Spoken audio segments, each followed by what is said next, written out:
Hi, and welcome to another episode of Hot Takes with me, the Silver Fox. And it seems that Humza Yousaf is running a zombie government as the SNP are being held hostage by the Scottish Greens. They daren't bring in any kind of legislation that may upset their Green bosses. They know that if they upset them, they'll likely walk. They know that until the end of May, they've got to be treading on eggshells. And that goes to show the powerlessness of Humza Yousaf, where he cannot even be the First Minister of Scotland because the Greens might not like what he is proposing. It is preposterous that a party that got so few votes as the Greens is even in the government, let alone dominating it, because Humza Yousaf has not got the balls to rule as First Minister. So instead of actually having control of the country, it is now, as I say, just a zombie government. They're mindlessly going through the numbers, dead scared to do anything. The end of the Butte House Agreement cannot come quickly enough. And now, whichever way it comes, from the Greens deciding to leave, or the SNP deciding that it needs to end, or a change of leadership and Lorna and Kate Forbes coming in and changing it immediately. What's to do?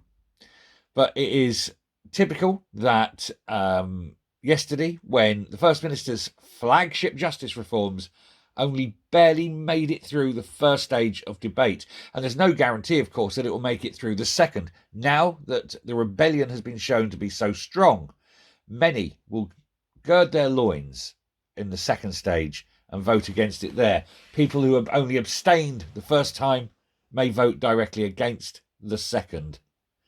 It is a kind of rebellion that changes parties forever and can change countries forever, as Kate Forbes, Fergus Ewing, Annabel Ewing, Michelle Thompson, Ivan McKee and Christine Graham all refused to vote for it. And Christine Graham is the nodding dog of the SNP. She sits behind Humza Yousaf, agreeing with everything he says. And if he can't keep her on board, hell, what hope has he got? But the Scottish Government has been complained, and it's basically been told it's failing over its response to the Cass review as well. This is obviously a very well thought out, well prepared, well researched, well presented document, taking 3.5 years to do, running to nearly 400 pages, written by a professor of paediatric medicine. This isn't just some bloke down the pub. This is an expert in the field. Absolutely the top minds that went into this. She consulted, she analysed, she worked out everything. She looked to empirical evidence, and the SNP could not accept it because they knew by accepting it, it would annoy the Greens. They all know that she's right. They just daren't say so. Now, of course, this grassroots membership of the Greens are raging on about the pause in the puberty blockers as well. Humza Yousaf really needs to decide which party he is the head of, because he's certainly not leading the SNP. He's certainly just the whipping boy for the Greens. When you cannot, as the major party in government, do any policy because there's two very weird little people on the opposition benches, on your bench, but they're the opposition, Geoffrey and the Imp, and you've got to bend and kiss the ring of these two. What hope is there for getting anything through? Yousaf's party now, and indeed the whole of the SNP, the whole of the country, are in a state of absolute paralysis until the decision on the Butte House Agreement is arrived at the end of May, with the Greens voting on it. Humza is refusing outright to give his own party a vote. He told people that the vote was neither needed nor wanted within the SNP. I think if he asked the SNP if they want a vote, the answer would be completely the opposite.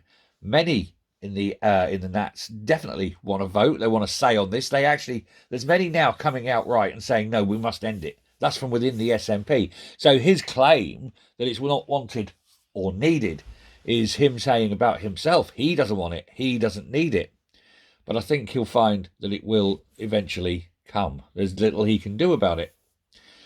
He's creating this vacuum of power at the top, which has an impact on the current administration, but it'll be too worried about putting anything controversial forward. So you've got no leadership and no movement, and there's nobody doing anything because they're all sitting there scared, worried, thinking, what are the Greens going to do? What will the Greens think of this? Should we try this one? Yeah, but the Greens might not like it.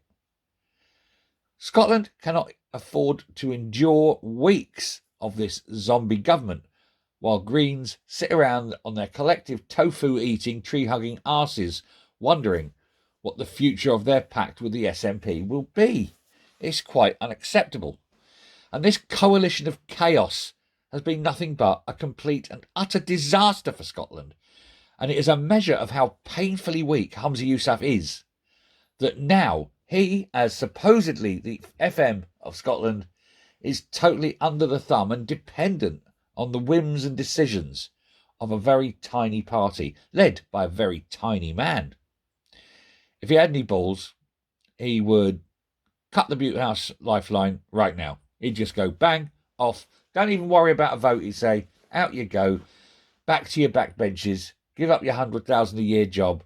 We are not listening to you, and we'll run a minority government. Given how often Labour vote with the SNP, that shouldn't actually be a problem. And it may just, how can we put this, trim the edges off the more controversial legislation, smooth it down, wear away, erode the awfulness. They'll be able to get things done, but they have to be the right things. But the anti-growth Greens aren't helping Scotland. Their policies are divisive. Their policies are mad and wrong and damaging.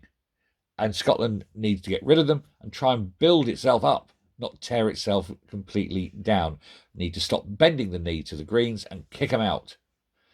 Now, I know a lot of other people have claimed it would be another humiliation if he collapsed the deal, because he's tied his colours so strongly to the mast.